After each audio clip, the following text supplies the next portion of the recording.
Card of the year para ngayong 2026 sa mga Virgo. Okay.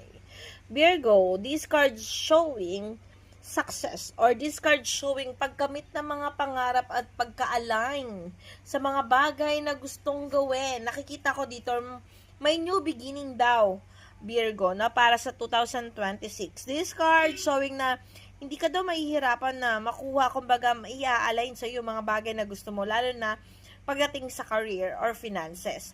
So, Virgo, kung ikaw yung isang Virgo na nangangarap, gumawa ng pamamaraan, mag-success o magsimula ulit, lalo na if you are planning na magkaroon ng distance or sabihin man natin na mag-travel, mag-abroad, seeking for new opportunities, or sabihin natin mag-transfer ng ibang work towards sa mas better, this is your shine, no? Sabi dito, magiging okay daw yung 2026 ng mga Virgo kasi nakikita ko dito, wishing come true itong 10 of Cups, no? So, this card showing na pagkamit ng mga pangarap at pag-align sa'yo ng mga bagay-bagay, lalo na pagdating sa career. So, focus mo yung sarili mo to growth, at kung may mga plano ka, i-pursue mo at gawin mo ito.